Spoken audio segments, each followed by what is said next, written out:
द्विवेदी और स्वागत है आपका हमारी खास पेशकश चुनावी संवाद में। लगातार सिलसिला चल रहा है चुनावी संवाद के तहत, जिसमें हम मिल रहे हैं उन लोगों से जो इस चुनाव में बड़ी भूमिका में है। अधिकांश वो लोग जो चुनाव लड़ रहे हैं, पर कुछ लोग ऐसे हैं जो चुनाव लड़ तो नहीं रहे हैं पर कई जगह चुनाव लड़ा रहे हैं और कईयों को निपटा रहे हैं। उसी में एक ऐसा शख्स आज हमारे साथ मौजूद है प्रदेश की राजधानी अर्थात मध्य प्रदेश की राजधानी भोपाल में, जिसने मानो सुपारी किलिंग के तौर पर काम करना तय कर लिया है।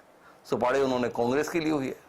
हर दिन अखबार उठाओ सुर्खियों में रहता है, आज कांग्रेस के इतने भाजपाई हो गए, आज कांग्रेस के इतने भाजपाई हो गए और आज भी कांग्रेस के इतने भाजपाई हो गए। इस मुहिम को चला रखे हैं मध्य प्रदेश की सियासत के कद्दावर चेहरे। नाम है उनका पंडित नरोत्तम मिश्रा। तो नरोत्तम मिश्रा ने यह मुहिम क्यों चला रखी है और इस मुहिम से कांग्रेस को कितना नुकसान, भाजपा को कितना फायदा, या कांग्रेस को कितना फायदा और भाजपा को कितना नुकसान, समझना जरा मुश्किल हो रहा है। तो किससे समझते? हमने कहा कि नरोत्तम जी से ही समझ लेते हैं जो इस मिशन में लगे हुए हैं। तो नरोत्तम जी हमारे साथ है। तो नरोत्तम जी बहुत बहुत स्वागत आपका हमारे चुनावी संवाद में। और शुरुआत इसी से करते हैं, किससे दोस्ती निभा रहे हैं और किससे दुश्मनी निभा रहे हैं नरोत्तम जी? दोस्ती दुश्मनी राजनीति में न तो स्थायी होती है और न होती है, ये तो सहज रूप से करणीय कार्य है जी। वर्तमान समय में माननीय मोदी जी का आभा मंडल है जी। और नड्डा जी, बीडी भाई, मोहन यादव जी ने काम दे दिया है ज्वाइनिंग का जी। तो स्वाभाविक रूप से माननीय मोदी जी का जो विजन है, जो मिशन है, वो लोगों को बताना और एकदम सुनते ही लोग चल पड़ते हैं। मेरा कोई ज्यादा रोल नहीं है, उनका आभा मंडल में सब प्रकाशित हो रहे हैं जी। आभा मंडल तो पूरे देश में है मोदी जी का, पर प्रकाश मध्य प्रदेश में कुछ ज्यादा दिखाई दे रहा है।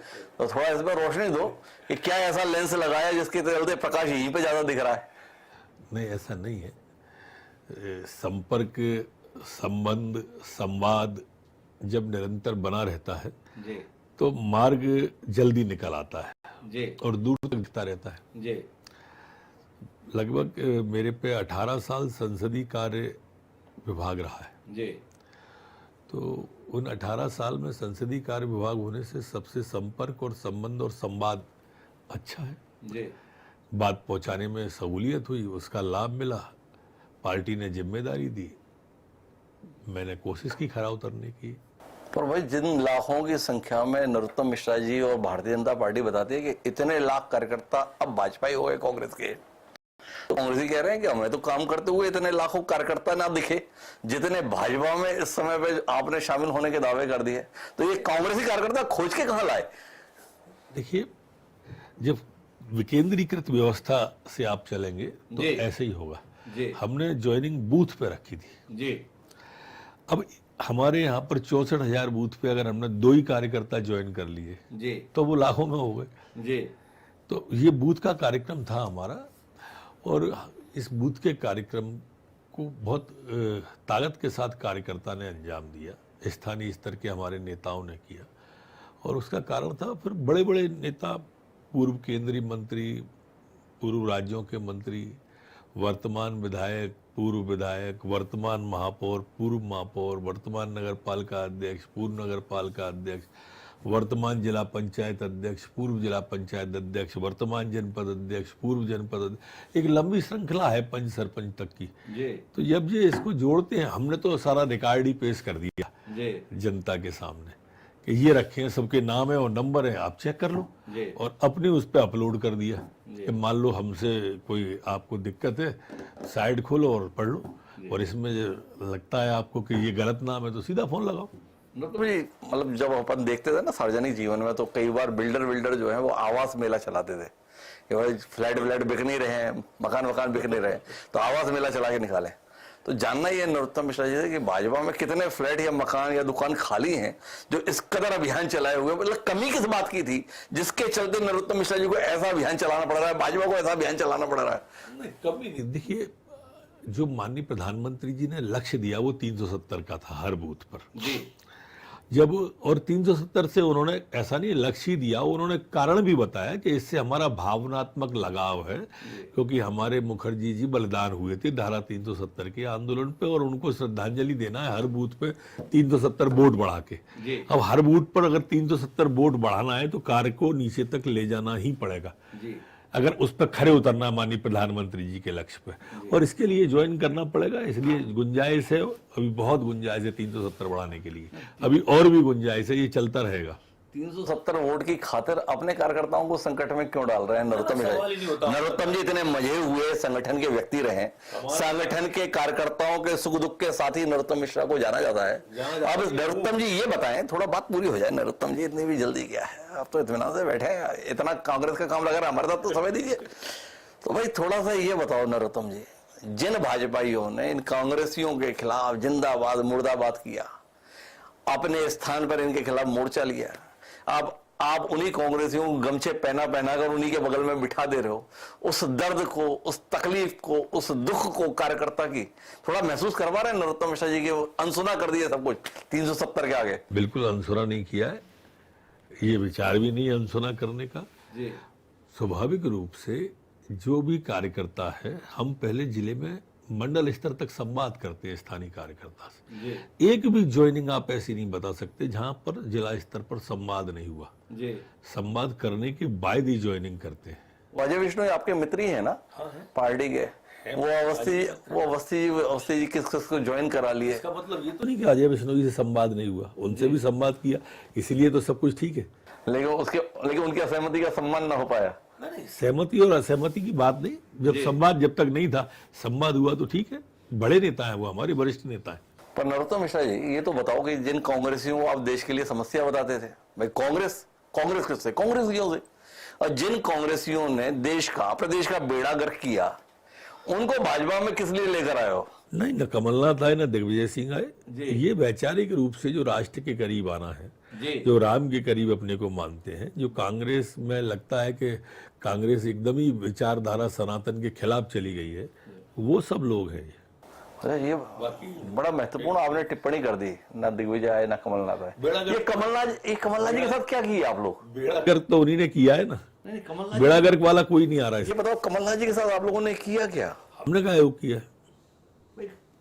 दृश्य तो ऐसा खींचा नरोत्तम जी कि आपने न्योता दिया बारात लेकर आओ, बारात के साथ में बाप बेटा पहुंच गए, आपने सारे बारातियों को अंदर ले लिया, बाप बेटा को बाहर पर खड़ा कर दिया। ऐसा आपने क्यों किया? नहीं, बिल्कुल नहीं किया हमने ऐसा। ना हमने न्योता दिया, ना हमने बाकी बारात को अंदर लिया। ये उन्हीं के द्वारा उत्पत्ति की हुई बात थी। प्रेस ने उनसे पूछा, आपने प्रेस को गोल जवाब दिया। आपके समर्थक वर्मा जी, सज्जन वर्मा जी ने डीपी पे से वो हटा दिया, आपके चिरंजीव ने डीपी पे से वोट, ये इनके जो करनी कार्य थे, उनके कारण से भ्रम पैदा हुआ। हम कहां थे?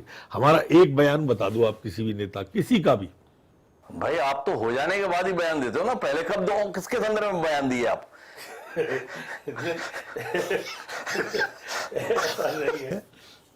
ऐसा नहीं है, पर हमारा बताओ ना भाई, जब तक कार्यालय पे व्यक्ति पहुंच नहीं जाता, सूचनाएं तो नरोत्तम ये देते हैं कि कांग्रेस के कद्दावर नेता भाजपा में शामिल होंगे। आज तक आपने किसका नाम पहले बता दिया कि भाई ये शामिल होंगे? जब व्यक्ति कार्यालय पहुंच जाता है, मंच पर चढ़ जाता है, तब नरोत्तम मिश्रा जी मंच से बताते हैं कि देखो ये आप भाजपा में शामिल हो रहे हैं। तो कमलनाथ जी के संदर्भ में आप पहले से कैसे बता देते? आपने तो दीपक सक्सेना जी के लिए भी नहीं बताया था हमें।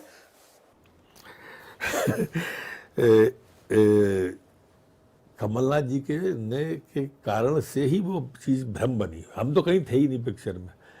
तो जब कमलनाथ जी के प्यादे आपको इतने भा रहे हैं, तो कमलनाथ जी आपको क्यों नहीं भा रहे हैं? फिर गर्क वाला कोई नहीं भाएगा हमको। जिनने प्रदेश का नुकसान किया है जी, वो कोई भी नहीं आएगा। तो आपका क्या कहने का आशय है कि बाकी जितने भी लोग हैं उन्होंने प्रदेश को संवारने में बड़ी भूमिका निभाई है और आगे भी निभाएंगे? तो मतलब आपका मानना है कि कमलनाथ जी और दिग्विजय सिंह बस दो ही लोग हैं? नहीं, इस तरह के बहुत लोग हैं जिनको नहीं ले रहे हैं जी।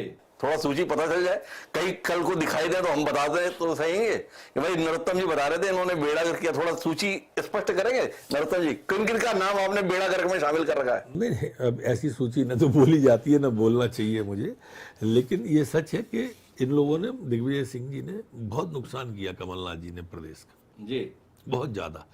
मैंने इतना ज्यादा नुकसान किया कि ये हमारे राज्य को ही बीमारू राज्य कर दिया था। आप खुद बहुत नजदीक से मध्य प्रदेश को जानते हैं, दिग्विजय सिंह की सरकार तक न सड़क थी, न बिजली था, न पानी था जी, यानी बुनियादी चीजों की बात कर रहा हूँ। और आज आप तीनों चीजें देखो कितनी शानदार है। जिसके राज में ये सब कुछ हुआ, नाम उनका शिवराज, वो शिवराज कहाँ है? कहाँ शिवराज चुनाव लड़ रहे हैं, हमारे नेता हैं जी बड़े नेता हैं जी। और अभी वर्तमान में चुनाव लड़ रहे हैं उस विदिशा से। तो एक बात बताओ नरोत्तम जी, ये कमाल कैसे हो रहा है? जब तक शिवराज जी रहे तब तक तो ऐसे कांग्रेसी जो है भाजपा में आने के लिए लालायत नहीं हुए। जैसे ही शिवराज जी पूर्व मुख्यमंत्री हुए और डॉक्टर मोहन यादव मुख्यमंत्री हुए, कांग्रेसियों की कतार लग गई भाजपा हो जाने की। इस परिवर्तन के संदर्भ में नरोत्तम जी थोड़ा रोशनी दें। ये मोहन यादव जी में ऐसा क्या संमोहन है जिसके चलते कांग्रेसियों को अपना भविष्य भाजपा होने में दिख रहा है? या नरोत्तम जी ने ऐसा खेल अब क्यों किया, पहले क्यों ना किया? यादव जी भी हमारे नेता हैं, शिवराज सिंह जी हमारे नेता हैं और दोनों की महती भूमिका है शामिल कराने में। और शिवराज जी जब थे तब भी कितने बड़े बड़े कांग्रेस के लोग टूट के आए, सरकारें गिर गई। आप कह रहे हो कि नहीं टूट के आए, 28 विधायक टूटे थे जी। ऐसा नहीं, दोनों ही नेता हैं और दोनों के नेतृत्व में कांग्रेस में कोई रहना चाहता ही नहीं है कांग्रेस, और किसी की सुध लेते भी नहीं कांग्रेस के नेता। हाँ, अब इतने जो संख्या में जो ये आप कांग्रेसियों को लेकर आए हैं, तो वो आपके मित्र हैं बहुत अभिन्न। नाम उनका प्रहलाद पटेल है। उनका एक बयान आया, सूखा कचरा गीला कचरा। तो इन लोगों को कहाँ स्थान देने वाले हैं जो ये कांग्रेस है? किसी मंदिर से कोई मूर्ति तोड़ के लाएंगे तो अपने घर मंदिर में ही तो लगाएंगे, बाथरूम में क्यों लगाएंगे जी? मंदिर में स्थानीय मूर्ति का मंदिर में ही होता है जी। जिस स्थान से आएगा वो उसी स्थान को पाएगा, इसमें कोई दिक्कत ही नहीं। कांग्रेस में जो भी है सब मूर्तियां हैं, सब दैदीप्यमान दीप है। अब थोड़ा लोकसभा चुनाव की बात करते हैं नरोत्तम जी। भाजपा की बड़ी अभिलाषा रही, 29 सीटें 29 की 29 जीते हैं, पर पिछली बार 29 में से 28। इस बार क्या स्थितियां बन रही हैं? 29 हो जाएंगे जी, इस बार हो जाएंगे 29। तो इस बार 29 हो जाने का संदर्भ में जो ये आत्मविश्वास है, ये आत्मविश्वास कहां से लेकर आए नरोत्तम मिश्रा जी? मोदी जी से जी। मोदी जी का 2019 में भी थे, मोदी जी तो 2014 इसलिए बढ़ते चले गए ना जी, एकदम शताब्दी की स्पीड से बढ़े जी, लगातार बढ़ते चले गए मोदी जी के आने के बाद में। और सच में आज मोदी जी के क्लेवर का कोई नेता है क्या कांग्रेस के पास में? एक भी राजनीतिक दल जी, सरकार बनाने को लड़ी नहीं रहा जी, भाजपा को छोड़ दे तो। जी, 273 चाहिए, कांग्रेस लड़ी 230 पे रही, जी, सपा 37 सीट पे, बसपा 37 सीट पे, लालू यादव 20 सीट पे, ममता बनर्जी 42 पे, हाईएस्ट है 42, उससे नीचे ही है बाकी सब। जी, तो ये सरकार बनाने को लड़ ही नहीं रहे हैं, जी, ये खिचड़ी बनाने को लड़ रहे हैं, ये मिक्स वेज बनाने को लड़ रहे हैं और कुछ नहीं। और जनता इनको वोट करेगी ही नहीं, सबको तो देख लिया उन्होंने।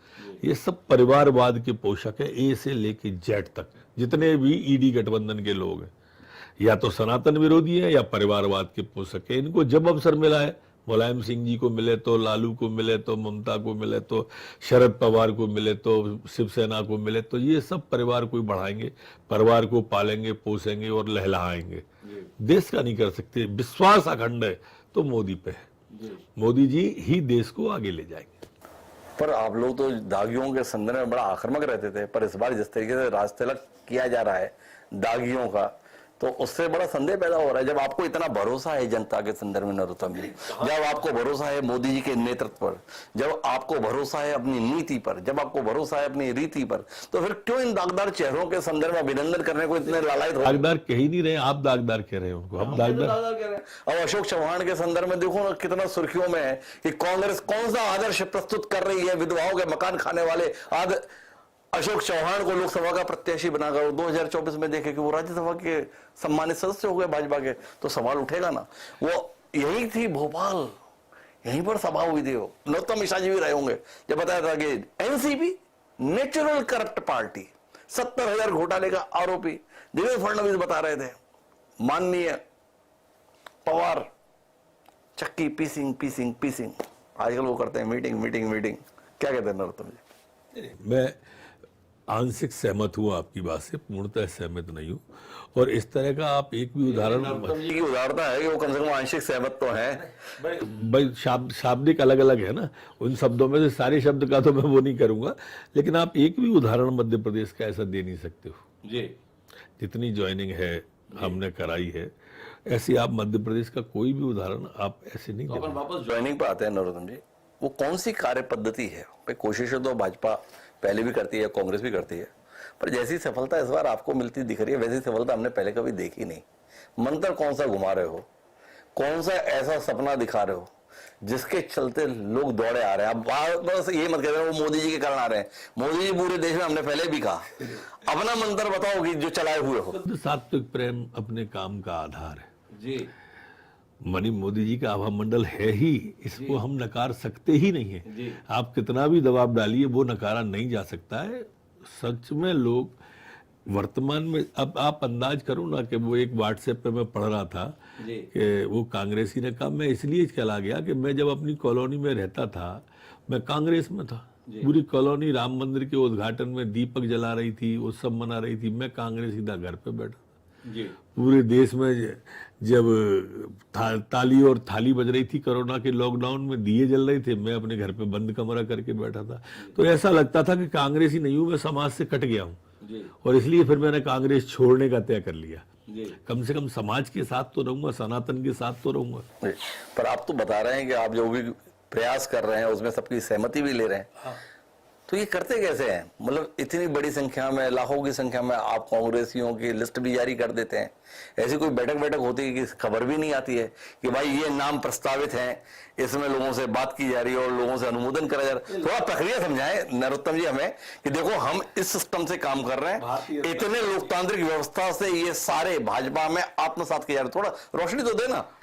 बहुत सरल सी प्रक्रिया है जी भारतीय जनता पार्टी में। जब संवाद मोबाइल के माध्यम से या किसी माध्यम से जानकारी में आता है कि अमुक व्यक्ति पार्टी में आने के इच्छुक हैं, तो हमारे कार्यालय में कार्यालय मंत्री हैं, एक टीम है जो वो जिले के जिला अध्यक्ष को फोन लगाती है। वो जिला अध्यक्ष अगर जानते हैं तो डिटेल देते हैं, नहीं तो मंडल अध्यक्ष को लगाते हैं। वो मंडल अध्यक्ष जानते हैं तो कहते हैं, नहीं तो हमारे बूथ पेज प्रभारी तक, सिर्फ हमारी ही पार्टी है इसमें पेज प्रभारी तक बने। कांग्रेस तो अभी जिला तक नहीं गया। एक बार बताओ सच नरोत्तम जी, आप जीतू पटवारी जी कांग्रेस के प्रदेश अध्यक्ष हैं, उनसे दोस्ती निभा रहे हो या दुश्मनी निभा रहे हो? मेरे मित्र हैं वो अच्छे, इसीलिए उनके लिए रास्ता खाली कर रहे हो। भाई कांग्रेस के विषय में बताया जाता है कि कांग्रेसी ही कांग्रेसी को निपटाते आए हैं, तो जितने निपटाने वाले थे उन सबको आप भाजपा में ले आए हो। जीतू पटवारी के लिए मैदान खाली कर दो भाई, नए नए लोगों को बढ़िया जगह पे सेट करो। इससे ज्यादा मित्रता क्या निभा सकते थे नरोत्तम मिश्र? वो निबटना न निबटना, देखो जीतू भाई का अपने काम की एक स्टाइल है, वर्किंग स्टाइल है, वो अपनी स्टाइल से कर रहे होंगे, पर मेरे मित्र हैं, ये सच है। तो वही तो मैंने कहा, तो मित्रता हावी हो गई है। जीतू पटवारी को बताओ प्रदेश अध्यक्ष सफल कराने के लिए नरोत्तम मिश्रा प्रण प्राण से जुटे हैं या वीडी शर्मा जी को सफल बनाने के लिए प्रण प्राण से जुटे हैं? ये बीडी भाई, अब जीतू भाई दहशत में है जी क्योंकि उनको आगे आने वाले चुनाव का परिणाम मालूम है, जी और आने वाले जितने परिणाम हैं, आगे जितने चुनाव आने वाले हैं, सब हारने वाले हैं। वो चाहे नगर निगम का हो, चाहे नगर पालिका का हो, तो आदमी विचलित हो जाता है जब ज्यादा उसमें रहता है। जी तो विचलित से है। तो आप उन्हें हौसला देने के लिए क्या कर रहे हैं? आप तो अभी बता रहे थे हमें कि दोस्त हैं हमारे, हाँ है ना। तो उन्हें हौसला देने के लिए क्या कर रहे हैं? जब मिलेंगे तब बात करें। तो जब मिलेंगे तब बात करेंगे। तो अब आखिरी बात पे आना चाहता हूँ, ये अभियान कब तक चलाने वाले हैं नरोत्तम मिश्रा जी? अभी निरंतर चलता रहेगा, कम से कम लोकसभा पूरे तक। आपने कमलनाथ और दिग्विजय तो बता दिया कि वो आपकी सूची में नहीं है। ये उमंग सिंगार और जीतू पटवारी आपकी किस सूची में है? किसी सूची में नहीं है, ना ब्लैक लिस्टेड है ना व्हाइट लिस्टेड है, कोई लिस्ट में नहीं। तो कुल मिलाकर जीतू पटवारी और उमंग सिंगार के संदर्भ में अभी तक नरोत्तम मिश्रा जी और उनकी पार्टी ने फैसला नहीं किया कि उनका क्या करना है। पर माननीय नरोत्तम मिश्रा जी बता रहे हैं कि सबका स्वागत है, बस दिग्विजय सिंह और कमलनाथ का नाम उनकी भाजपा प्रवेश की सूची में शामिल नहीं है। नरोत्तम मिश्रा ये भी दावा कर रहे हैं कि मोदी जी का इस कदर जनाकर्षण है कि अब कांग्रेस में कोई रहना नहीं चाहता है, पर हम उन्हीं लोगों को भाजपा में ले रहे हैं जिनकी बूथ स्तर पर सहमति हमें मिल रही है। उनका दावा इस बात को लेकर भी है कि उनके द्वारा सूची हर स्तर पर प्रमाणित है, वह वेबसाइट पे है, नंबर के साथ में है। जिसको भाजपा के दावे पर ऐतराज हो वो उस नंबर पर क्रॉस चेक करके पुष्टि कर सकता है कि भाजपा का अभियान किस कदर जमीनी स्तर पर सत्यता के धरातल पर खरा उतरा हुआ है। तो नरोत्तम जी आपका बहुत बहुत धन्यवाद इतनी व्यस्तता के बीच में समय निकालने के लिए, और देखते हैं अभी कांग्रेस को आप कहां तक ले जाने वाले हैं, हमारी निगाह बनी रहेगी। पर दोस्तों आज की इस चुनावी संवाद में इतना ही, दीजिए मुझे सदा प्रणाम।